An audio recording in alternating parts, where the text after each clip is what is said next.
അസ്സലാമു അലൈക്കും വറഹ്മത്തുള്ളാഹ്. ഇസ്ലാമിനോട് ശത്രുതയുള്ള ആളുകൾ എല്ലാ കാലത്തും ഉണ്ടായിട്ടുണ്ട്.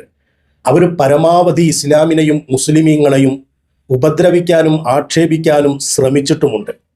എന്നാൽ പിന്നീട് അവരിൽ ചിലരൊക്കെ ഇസ്ലാമിൻ്റെ മിത്രങ്ങളായി മാറിയ ചരിത്രങ്ങളാണ് നമുക്ക് കാണാൻ കഴിയുന്നത്. ഇനി അവർ ഇസ്ലാമിൻ്റെ മിത്രങ്ങളായി മാറിയിട്ടില്ലെങ്കിലും അവർ കാരണം പലപ്പോഴും ഇസ്ലാമിന് ഗുണമുണ്ടായിട്ടുണ്ട്. അതെല്ലാ കാലത്തെയും ചരിത്രം പരിശോധിച്ചാൽ നമുക്ക് മനസ്സിലാകും. ഇപ്പൊ ഏറ്റവും പുതിയ ഒരു സംഭവം, ഇസ്ലാമിനോട് കടുത്ത ശത്രുതയുള്ള ഒരാളാണല്ലോ ആരിഫ് ഹുസൈൻ എന്ന് പറയുന്ന ഒരാൾ. അയാൾ നിരന്തരം ഇസ്ലാമിനെ വിമർശിച്ചു കൊണ്ടിരിക്കുകയാണ്. എന്ന് മാത്രമല്ല, അയാൾ യൂട്യൂബിൽ ഒരു പരിപാടി നടത്തുന്നുണ്ട്, കോയ കോളിംഗ് എന്നാണ്. ആരെങ്കിലുമൊക്കെ അതിലേക്ക് വിളിക്കും, അവരോട് കുറെ തർക്കിക്കും, അവരെ കുറെ ആക്ഷേപിക്കും, എന്നിട്ട് അത് റെക്കോർഡ് ചെയ്ത് അദ്ദേഹം യൂട്യൂബിലൂടെ ആളുകളെ കാണിച്ച് അരിപ്രശ്നത്തിനുള്ള വകുപ്പുണ്ടാക്കുകയും ചെയ്യും. അതിൻ്റെ വാർഷികമാണെന്ന് തോന്നുന്നു, കോഴിക്കോട് വെച്ച് വലിയ പ്രചരണമൊക്കെ നടത്തി ഒരു പരിപാടി സംഘടിപ്പിച്ചു. പക്ഷേ വിരലിലെണ്ണാവുന്ന ആളുകൾ മാത്രമേ അതിൽ പങ്കെടുത്തിട്ടുള്ളൂ. അതിൻ്റെ ചിത്രങ്ങളൊക്കെ പുറത്തു വന്ന് നമ്മൾ കണ്ടിട്ടുള്ളതാണ്. എന്തായാലും ആ പരിപാടിയുടെ ഉദ്ഘാടകനായി ഒരു ഉസ്താദിനെയാണ് നിശ്ചയിച്ചിരുന്നത്. എന്നു മാത്രമല്ല, ആ ഉസ്താദും ആരിഫും ഒക്കെ ഒരുമിച്ചിരിക്കുന്നതും ചിരിക്കുന്നതുമായ ഫോട്ടോകൾ ആരിഫിൻ്റെ ആളുകൾ തന്നെ പുറത്തു വിടുകയും ചെയ്തിട്ടുണ്ട്. ആ ഫോട്ടോയൊക്കെ കണ്ട സമയത്ത് എനിക്ക് തോന്നി, എന്തിനാണ് ഇയാൾ ആ പണിക്ക് പോയത്? ഇസ്ലാമിനെ ഇങ്ങനെ ആക്ഷേപിക്കുന്നവരുടെ വേദിയിൽ അതിൻ്റെ ഉദ്ഘാടകനായിട്ടൊക്കെ ഒരു തലേക്കെട്ടുകാരൻ പോകേണ്ട ആവശ്യമുണ്ടോ എന്നൊക്കെ ചിന്തിച്ചിരുന്നു. എന്നാൽ എവിടെയും എഴുതുകയോ പറയുകയോ ചെയ്തില്ല അതിനെക്കുറിച്ച്. കാരണം എന്താണത് എന്ന് വ്യക്തമായൊരു ചിത്രം തെളിയട്ടെ എന്ന് വിചാരിച്ച് കാത്തിരിക്കുകയായിരുന്നു. അൽഹംദുലില്ലാ, ഇപ്പൊ അതിൻ്റെ ചിത്രം തെളിഞ്ഞിരിക്കുകയാണ്. ആ ഉസ്താദ് തന്നെ ഇട്ട ഒരു കമൻ്റാണ് നിങ്ങൾ ഈ കാണുന്നത്. അദ്ദേഹത്തിൻ്റെ പ്രസംഗം വേറെ ആരോ ഫേസ്ബുക്കിൽ പോസ്റ്റ് ചെയ്തിട്ടുണ്ട്. അതിൻ്റെ അടിയിൽ അദ്ദേഹം കൊടുത്ത കമൻ്റ് ഇങ്ങനെയാണ്: ഇത് പോസ്റ്റ് ചെയ്തതിൽ നിങ്ങൾക്ക് നന്ദി. എൻ്റെ പ്രസംഗം പുറത്തുവിടാതെ ആരിഫിൻ്റെ ആളുകൾ ഫോട്ടോ മാത്രം പുറത്തുവിട്ടതിനെ തുടർന്ന് ഞാൻ വലിയ സൈബർ അക്രമം നേരിട്ടുകൊണ്ടിരിക്കുകയായിരുന്നു. അള്ളാഹു നിങ്ങൾക്ക് റഹ്മത്ത് ചെയ്യട്ടെ. ഇപ്പൊ ഇദ്ദേഹം ഇതിൽ പറയുന്നത് അദ്ദേഹത്തിന്റെ പ്രസംഗം ആരിഫിന്റെ ആളുകൾ പുറത്തുവിട്ടില്ല എന്നാണ്. എന്നു മാത്രമല്ല, ചില ഫോട്ടോകൾ മാത്രമാണ്, ആരിഫിനോടൊപ്പമൊക്കെ ആ ഉസ്താദ് ഇരിക്കുന്ന ചിത്രങ്ങൾ മാത്രമാണ് അവർ പുറത്തുവിട്ടത്. അത് കാരണമായി വലിയ സൈബർ അക്രമം ആ ഉസ്താദിന് നേരിടേണ്ടി വന്നു എന്നാണ്. സ്വാഭാവികമാണ്. ആ ചിത്രം കാണുമ്പോൾ ആരും നിങ്ങളെ വിമർശിച്ചു പോകും. ഉസ്താദെ, ഞാനും ആ ഫോട്ടോ കണ്ടപ്പോൾ ഞാൻ പറഞ്ഞല്ലോ, എന്തിനാണ് ഈ പണിക്ക് ആ ചെങ്ങാതി പോയത് എന്ന് ചിന്തിച്ചിരുന്നു. പക്ഷെ ഇപ്പോൾ നിങ്ങൾ പ്രസംഗിച്ച ആ വീഡിയോ പുറത്തു വന്നപ്പോൾ എനിക്ക് ബോധ്യപ്പെട്ടൊരു കാര്യമുണ്ട്. നിങ്ങൾ ആ പരിപാടിയിൽ പോയത് നന്നായി, പ്രസംഗിച്ചതും നന്നായി. എത്ര കൃത്യമായിട്ടാണ് ഉസ്താദെ നിങ്ങൾ ഇസ്ലാമിൻ്റെ ആശയങ്ങൾ പറഞ്ഞത്. പറഞ്ഞ വാക്കുകളിൽ ചിലതൊക്കെ നമുക്ക് പെട്ടെന്ന് ഉൾക്കൊള്ളാൻ പറ്റാത്തതുണ്ട്. വേണമെങ്കിൽ വിമർശിക്കാൻ പറ്റുന്ന രീതിയിലുള്ള ചിലതൊക്കെ നിങ്ങൾ പറഞ്ഞിട്ടുണ്ടെങ്കിലും അതിനെ ഒന്നുകൂടി നിങ്ങളുടെ മൊത്തം പ്രസംഗത്തെ വിലയിരുത്തി ചിന്തിച്ചാൽ നിങ്ങൾ ആ പറഞ്ഞത് ശരിയാണ് എന്ന് വ്യാഖ്യാനിക്കാൻ പറ്റും. ഞാൻ അതിലേക്കൊന്നും കടക്കുന്നില്ല. നിങ്ങൾ ആ പോയ പരിപാടിയിൽ നിങ്ങൾ അവരുടെ മുമ്പിൽ വെച്ച് പറഞ്ഞ ആ വാക്കുകൾ, അതിനെ ഞാൻ അഭിനന്ദിക്കുകയാണ്. എത്ര കൃത്യമായിട്ടാണ് നിങ്ങൾ അവരുടെ മുമ്പിൽ ഇസ്ലാമിനെ കുറിച്ച് സംസാരിച്ചത്, അള്ളാഹുവിനെ കുറിച്ച് പറഞ്ഞത്, നബി സല്ലല്ലാഹു അലൈഹി വസല്ലമ തങ്ങളെ കുറിച്ച് പറഞ്ഞത്. ഇസ്ലാമിൻ്റെ പ്രവർത്തന രീതിയും ഇസ്ലാമിൻ്റെ ശൈലിയും എത്ര ഭംഗിയായിട്ടാണ് നിങ്ങൾ വിശദീകരിച്ചത്.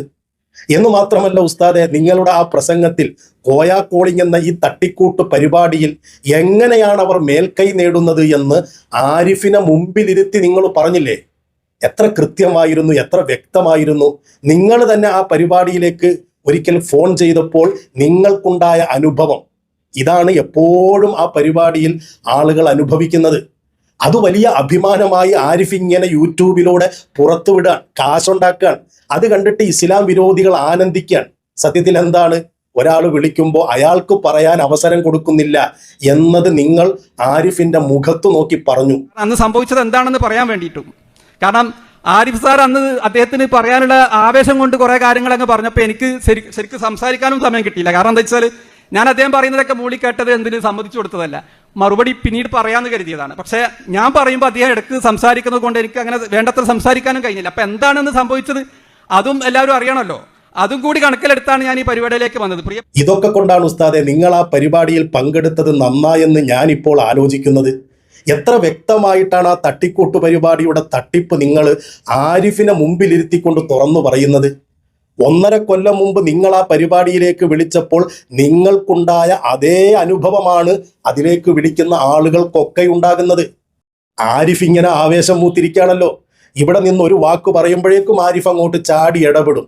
എല്ലാ നിയന്ത്രണവും ആരിഫിന്റെ കയ്യിലല്ലേ? അയാളാണല്ലോ ഈ പരിപാടി നടത്തുന്നത്. അങ്ങനെ ഇടപെട്ടുകൊണ്ട് ഇവിടെ നിന്ന് വിളിക്കുന്ന ആൾക്ക് സംസാരിക്കാനുള്ള അവസരങ്ങൾ പലപ്പോഴും നഷ്ടപ്പെടുത്തി അത് റെക്കോർഡ് ചെയ്ത് അത് യൂട്യൂബിലിട്ട് അതിലൂടെ കാശുണ്ടാക്കി അതിലൂടെ അണികളെ ഉണ്ടാക്കുന്ന ഒരു പരിപാടി. അതിൻ്റെ പൊള്ളത്തരം നിങ്ങൾ ചൂണ്ടിക്കാണിച്ചു കൊടുത്തത് വളരെ നന്നായി. എന്ന് മാത്രമല്ല, എനിക്കതിൽ ഏറ്റവും ഇഷ്ടപ്പെട്ട നിങ്ങളുടെ ഒരു ചോദ്യമാണ്. എത്ര വ്യക്തമായിട്ടാണ് നിങ്ങളത് ചോദിക്കുന്നത്. ആരിഫ് അയാളുടെ ഉമ്മ മരണപ്പെട്ടപ്പോൾ നമ്മളൊക്കെ കണ്ടതാണ്, പ്രതികരിച്ചതാണ്. ആ ഉമ്മ മരണപ്പെട്ടപ്പോൾ ആരിഫ് എഴുതിയ പോസ്റ്റിനെ ചൂണ്ടിക്കാണിച്ചുകൊണ്ട് ഇതൊരു ധാർമ്മികമായ എന്ത് സന്ദേശമാണ് ഇതിലൂടെ എന്ന് ആരിഫിന്റെ മുഖത്ത് നോക്കി ചോദിക്കാൻ നിങ്ങൾ കാണിച്ച ആ ആർജവം, അതിനെ ഞാൻ അഭിനന്ദിക്കുകയാണ്. ഇവിടെ മാതാവിനെ തന്നെ എന്തൊക്കെയാണ് വിമർശിക്കുന്നത്. ഇപ്പോ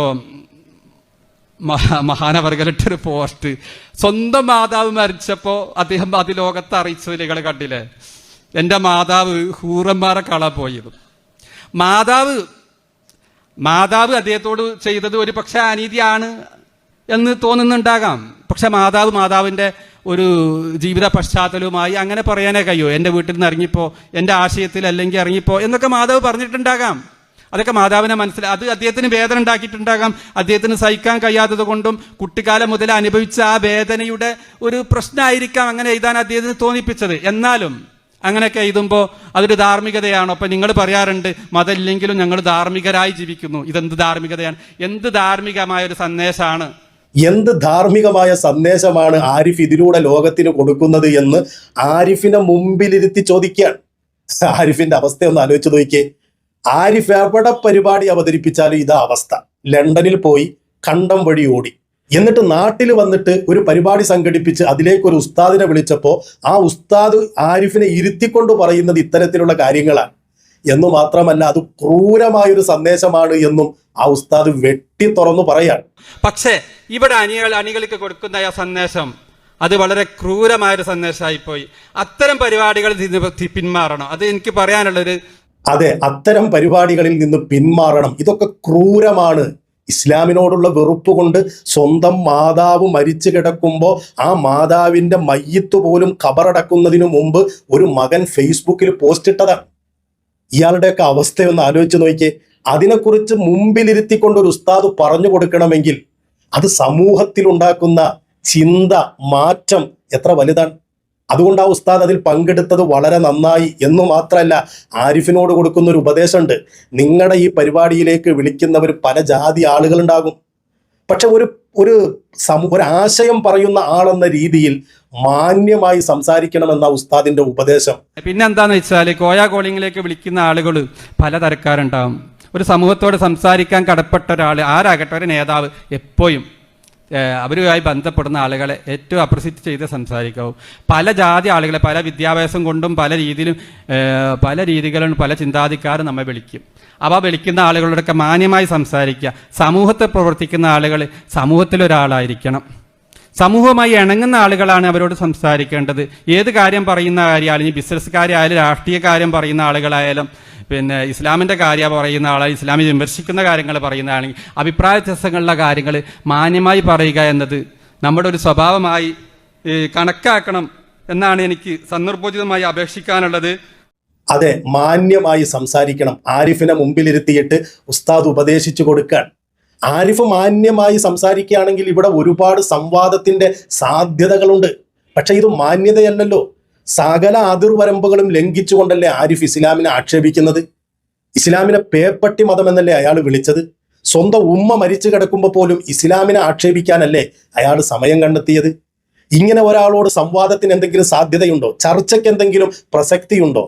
ഇങ്ങനെ ദിനംപ്രതി എന്നോണം മണിക്കൂറുകൾ എടുത്ത് ഇസ്ലാമിനെതിരെ വിമർശനങ്ങൾ ഇങ്ങനെ കെട്ടഴിച്ചു വിടല്ലേ. അവിടെയാണ് ഈ ഉസ്താദിന്റെ ആ പ്രസംഗം പ്രസക്തമാകുന്നത്. എല്ലാ ഇസ്ലാം വിരോധികളെയും മുമ്പിലിരുത്തിക്കൊണ്ട് അള്ളാഹുവിനെ കുറിച്ച് പറഞ്ഞു കൊടുക്കുന്നു, തിരുനബി തങ്ങളെ കുറിച്ച് പറഞ്ഞു കൊടുക്കുന്നു, ഇസ്ലാമിൻ്റെ ജീവിത മാർഗം പറഞ്ഞു കൊടുക്കുന്നു.